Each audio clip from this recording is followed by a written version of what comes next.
Here we divide 179 by 2 in a long division method.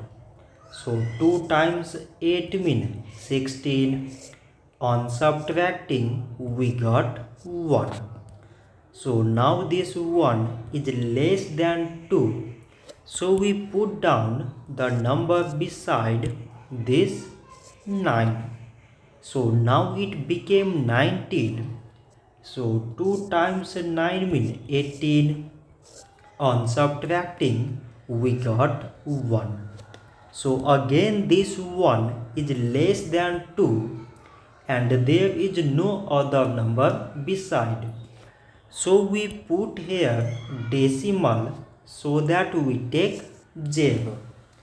So now it became 10 and 2 times 5 means 10. On subtracting we got 0.